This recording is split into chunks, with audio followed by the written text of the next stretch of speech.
And to launch that season, one of the stars of that film, Peter Falk, remembers his years of work and friendship with John Cassavetes.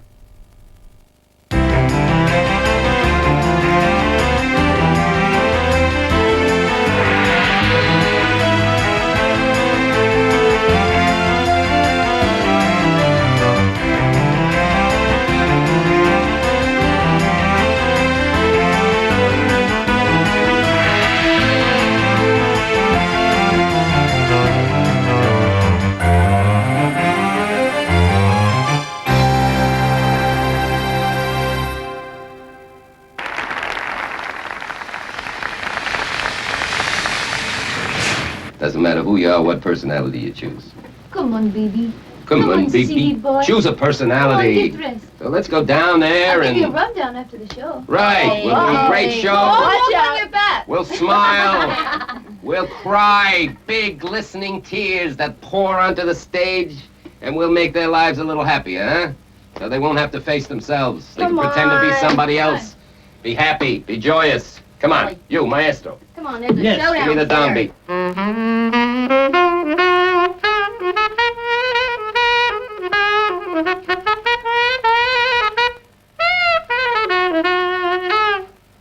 When I was in New York about, 55 or 56, knocking around off Broadway, you heard of this guy, Cassavetes, in two ways. You knew that he had some kind of a workshop and that actors used to go up there and he was working with actors and they would do scenes. And then you heard that he was out in the street with a camera and he was making a picture. The other part of him that you knew very well was the fact that he took every job that I wanted on TV. I mean, he worked all the shows. There were 2 or 3 guys that got all the jobs and the rest of them, we just waited around and got the crumbs that were left over. I think it is important for people to know that that picture must have been made, I don't know when, 55 or 56, something like that. And that had to be at least 10 years before Martin Luther King.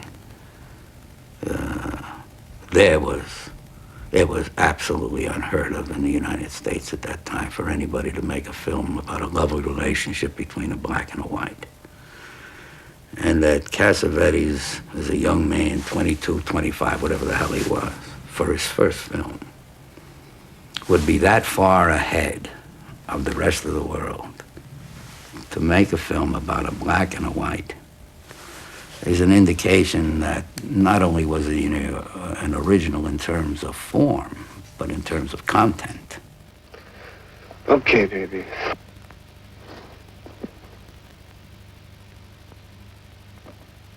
I thought being with you would be so important. It means so much. And afterwards, 2 people would be as close as it's possible to get. But instead, we're just 2 strangers. When he used to talk about Shadows, he always used to talk about how much fun it was to make a picture with no money. He always used to talk about how much he enjoyed the chaos of it. He always used to like to talk about his dream would be to have everybody in the film do everything. Here, you take the camera. Now, you shoot this scene. I'm going to go act. And then we'll give it to Seymour, and he'll shoot this scene. And come on, we'll all get together, and we'll write a scene together. But he wanted it to be a group effort. He wanted everybody to be involved. He had difficulty because it was his vision. We'll all surrender, and you can have everything. You can have the house, and the cars, and the office, and the bills, and the headaches. And we'll sit home and cry. That's what we'll do. All we ask for is peace. You give us our daily beating of 3 square meals a day, bread and water, and we'll just sit staring at the sun, going blind, okay? Oh, I'm so sorry. Do we emasculate you? Poor little boy losing his relative. Well, I don't have it anymore. He set a standard for spontaneity in acting, and that was higher than anybody else. before or since. And also in terms of complexity of emotional behavior, in terms of ambiguity. There was a truth to people's emotions in his pictures. I want a divorce.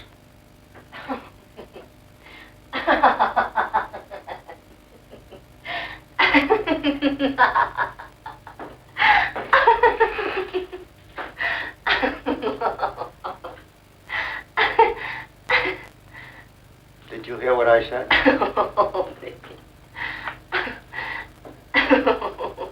I want a divorce. That's the only thing to do, isn't it?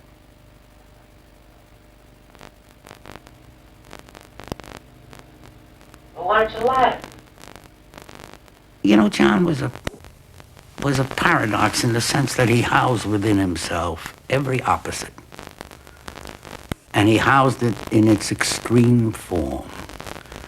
John was shrewd and pragmatic and Greek and a great negotiator, and he could raise money. And I think he was stunned by what he found out here. I didn't think that he believed it was going to be like that. He thought, oh, I'll go out there and I'll make these pictures and everybody will, they'll help me and I'll help them. And I think that it took him a while to realize that he could never operate within the system here. I'm gonna tell you something. You guys are nothing. Nothing but phonies, man. Phonies, you dig me? Phonies. You know why? Because you're talking about fame all the time, and you're talking about making it big and being something, huh? Right? You told that to me, Charlie, didn't you? But go find your own music, man. Go write it if you can. I am tired of carrying this group, boy. Come on, go. Get your hands off me, man. Knock you. No, man, no. Shelly, Stop it. Shelly, Pete, don't fight me, baby. Don't touch him. Let him drop dead. Come on, Shell.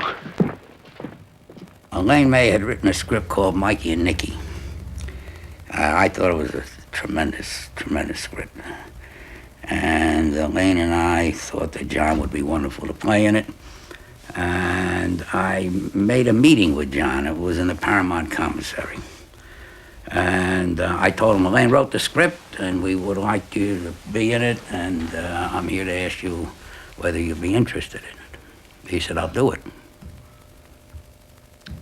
I said, John, this is serious business here. She spent a lot of time on this script, and this is very important to me. So I'm asking you whether you'd be interested in it. And he said, I'd do it. No, I said, no. No, why don't you ask some questions, some intelligent questions about the project and about the part. It's too quick. I'll do it. Well, he started out rather calmly. But by the time he finished, he was up on top of the table. It's on television, so I can't tell you exactly what he said. No, I can't tell you exactly what he said. But the gist of it was, do you think I'm like you, worried about whether or not it's going to be a success? Do you think I'm worried that maybe my career will be furthered by this? Do you think, blah, blah, blah, blah, blah, and he got further and further away, and he ended up by saying, are you going to be in it? Yes. Did she write it? Yes. Is she going to direct it? Yes. What else do I have to know? Gee, I thought, well, boy, this is a hell of a guy. That is one hell of a guy. So then we sat down, we continued eating. Must have been about 20 minutes later. And John says to me, you know, just occurred to me, I got a script. It's about 3 guys. I want to be one of the guys, and I want Ben Gazzara to be the other guy. I'd like you to be the third guy. Are you interested? I had to say, yeah, I'll do it. I might also say that when he talked about my part, I never understood a word he said. Never understood a word he said. To this day, Paul, I suspect he was deliberately vague. He did it by keeping you off balance. He did it by keeping you so that you didn't know what was happening, so that you couldn't protect yourself. You couldn't use all those techniques that you were used to using. And it was difficult to trust, to get to the point where you would trust, because you'd say, gee, I'm making a fool of myself here. He would laugh, so what? It's only film. We started Husbands.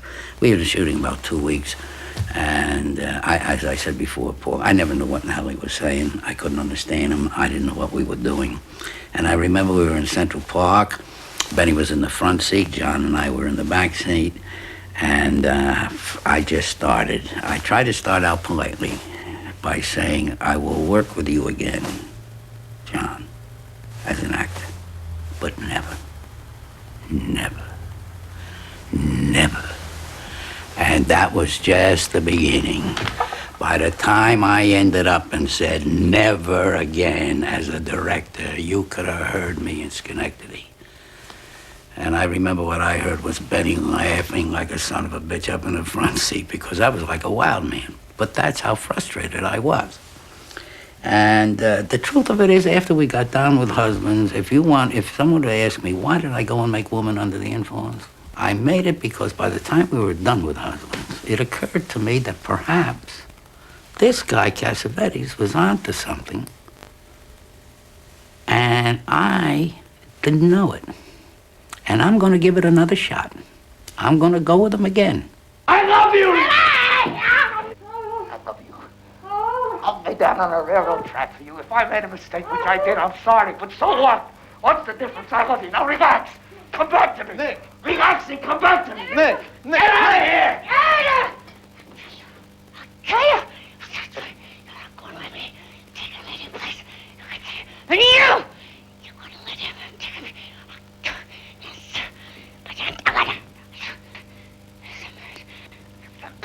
Something else! Well, I mean, you only have to see Jenna's breakdown scene to know how preposterous it is. I mean, it's absurd to think that Jenna made up those words as she was doing the scene. That was one of the most unforgettable moments in all the years I've been acting, was that first take when Jenna, I really thought that, I didn't know what was happening. I thought that this woman, right in front of my eyes, it was happening right in front of my eyes. I couldn't believe it, but it was all written. I mean, she didn't add anything, but John wrote it, and she did it.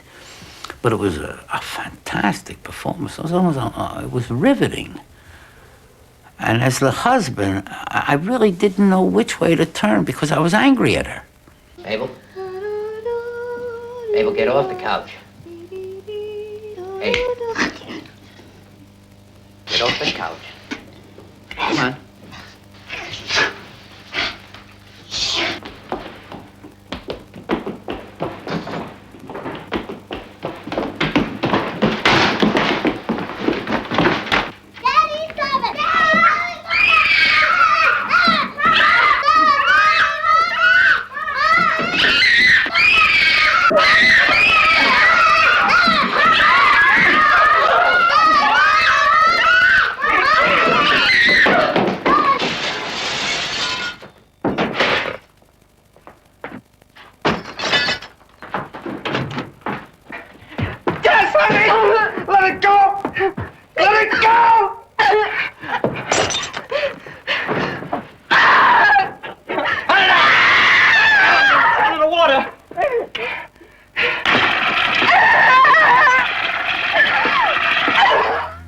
You know, John didn't make a picture about women's liberation. He made a picture that he always makes. It's the problem of love. People have the capacity to love. People have a need to love. The problem is that envy, greed, weakness, stupidity, irrationality, superstition, whatever the foibles are, get in the way of it. All his stories deal with almost the same thing. Love is hard. Love is difficult. Love is necessary. Somebody once said that man is God in ruins. And I think John saw the ruins with a clarity that the rest of us would find unbearable.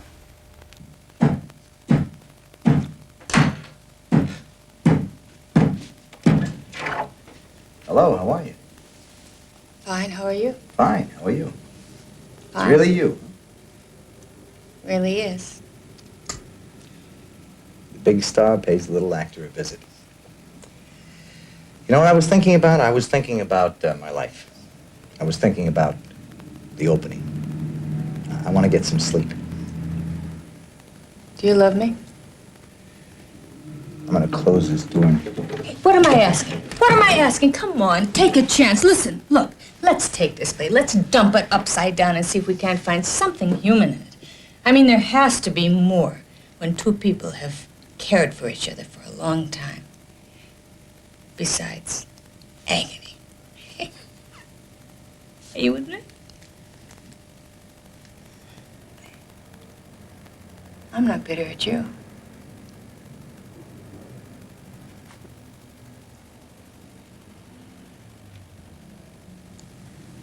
It's not right.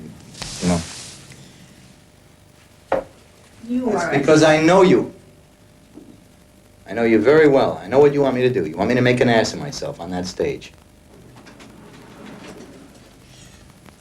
Well, they don't pay me enough to make an ass of myself. Do you understand? I often thought what John would have been like if he lived in the days before there was any film. And I think what would have happened, he would have started out as an actor, as he did this time. And then he would have collected a lot of actors that he liked and got them together. And then he would have written plays for them. And he would have had his own company. And he would have been the writer and the director and the actor. If I get angry with you, I punch you right in the nose. Is that right? No. If you get angry, you get over it. It's a lousy idea. If you're depressed, you get over it. If you're selfish, which you are 90% of the time, Marty, well, you give me a chance. All right, angry, happy, depressed, happy, the other way, happy, changing, happy, killing, happy, depressed, angry, happy. Everything is happy, right? That's the answer. This is so brilliant. Worst idea I've ever heard in my entire life. It's just so simple. You reject it.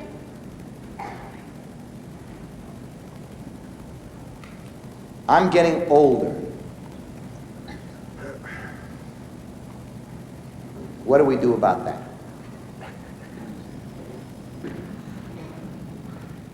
I do want to be your friend. Yeah, well, I don't want to be your friend. Oh, come on, let's be friends, Marty. No. Well, I sure would like to be friends.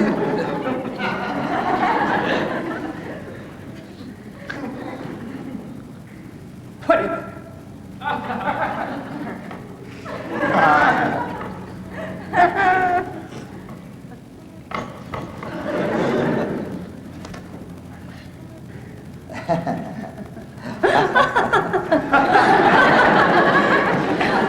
Love Strange to me was the best film he ever made because I found it the most touching, Paul.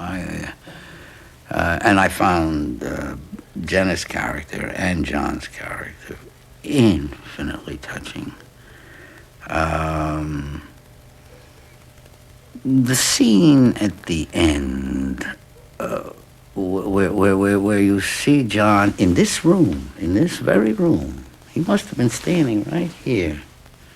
Because, you know, he made his pictures for $3, so he never had the opportunity to build sets and do the things that other directors did. He just worked here. A very quick story. He told me ahead of time, the story, and he said, and then she goes to France. I said, she goes to France? And he said, yes. I said, well, geez, that's going to be expensive, isn't it, to go to France? And he said, no, it won't be expensive. So where are you going? And he was standing right here, and he walked over here, and he pointed out, and he said, she's going right over there. I said, oh, that France? He says, yes, that France. And of course, that's the way he had to make his pictures. Look, I'm not kidding around. I do not want you to go to some guy that doesn't love you. I love you, and I want you to stay here, and I want you to stay here forever. I'm taking care of the animals. I'm taking care of everything.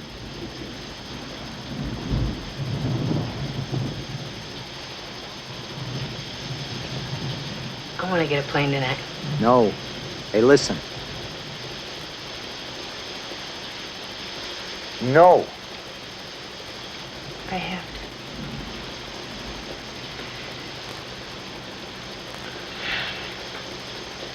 I have to. But at any rate, he was standing somewhere in here, and he had this yellow cap on, this yellow rain cap. And Jenna was leaving, and he just saluted her. And in that moment, I thought that it was a combination of self-realization for this character. He had arrived at some knowledge, and it was a combination of optimism and regret. It was longing. I guess maybe it was a longing. That's the way I saw it anyhow, but it affected me very much. Well, there was a time, you know, when John was very, very sick. He had sclerosis of the liver, and his stomach was out to here.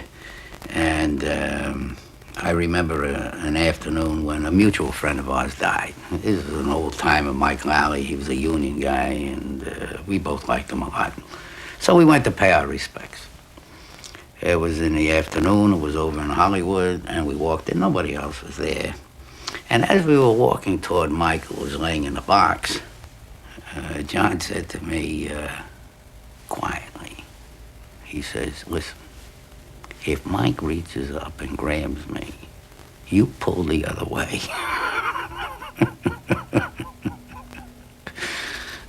This will give you an idea of what John was like. You know, you get to the box, the guy is laying there. I know what my reaction is. I don't know what to do. You put your face in a solemn position, and you stand there and pay your respects. What does John do? John walks up to the box and says, hey, Mike! Gee, you look good, kid. You really look good. I like the tie you got there. He's slapping him, and he's touching him, and he's loving him. John was an optimist. John, it wasn't that he didn't see what I said before about man in ruins. He did see it. He wouldn't give in to it. He refused to give in to it. Sheer will. He was going to see the best side of everything. He had that within him. He had that force within him. I remember he was sitting over an editing machine, and he was cutting this scene in Husbands, and he suddenly let out a Bela Lugosi laugh.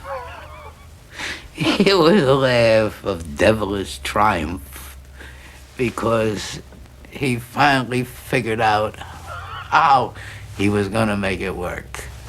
That's the kind of thing I think I remember from John. The delight he would get out of making something, realizing what he had in his head on film.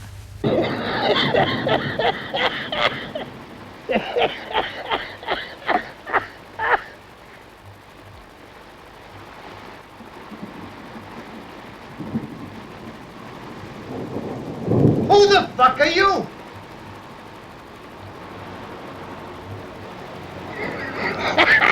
Who the fuck are you?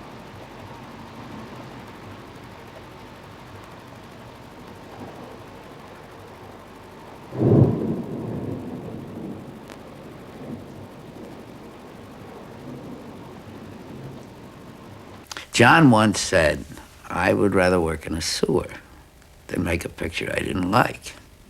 I think that's very true. I really think to get up in the morning and be faced with the choice of making a picture that he didn't like or going and working in the sewer, he would run to the sewer. He'd probably enjoy it. Where are you? Where have you gone without me? After the break, A Woman Under the Influence, John Cassavetes' powerful drama following a Los Angeles housewife's slide into insanity.